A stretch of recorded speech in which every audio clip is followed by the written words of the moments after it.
Nous vous le disions en titre, pour une première fois depuis son entrée au gouvernement en 2009, le ministre Issa Tiroma Bakari n'a pas appelé ses militants à soutenir le pouvoir RDPC à la prochaine élection présidentielle, comme il avait fait en 2011 et 2018.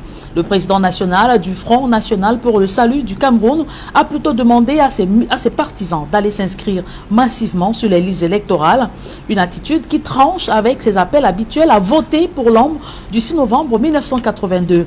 Ces récentes sorties au meeting de Garoua et Maroua ont poussé plus d'un observateur de la scène politique à s'interroger si Issa Tiroma Bakari a tourné le dos à Paul Biya dans la perspective du scrutin présidentiel de cette année. Eric Florent Ouattara, Pierre Lavert-Duromban. Mi andi on somi amma ko mi yeli be mon bindite to on binditi on subi bako on gidi jango man Allah sanjanani. Issa Tiroma Bakari a surtout axé son discours des meetings de Maroua et Garoua sur la remobilisation des organes du FSNC et l'intensification des inscriptions massives sur les listes électorales. Le président national ne donne pas de directives quand il s'agit d'une élection, quelle que soit sa nature. Donner des directives, c'est devenir un dictateur, c'est devenir un illuminé, ce que le président national n'est pas. À Maroua et Garoua, il a exhorté les jeunes du parti à faire un choix judicieux et éclairé.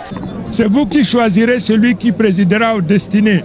Mon rôle, c'est de capitaliser, c'est d'organiser, c'est de mobiliser les uns et les autres pour que le choix du peuple, le choix des militants soit traduit concrètement dans les faits. Depuis sa nomination au gouvernement en 2009, Issa Tiroma Bakari a toujours défendu avec ferveur le bilan du président Biya. À Maroua comme ailleurs, il a préféré insister sur l'importance de l'engagement citoyen sans donner d'instructions de vote en faveur du RDPC. Personne ne peut gouverner le Cameroun sans cocher la case septentrionale. Ça, c'est connu de tout le monde. Personne ne peut accéder au pouvoir s'il n'est pas élu, s'il n'est pas voté par ce qu'on appelle le septentrion.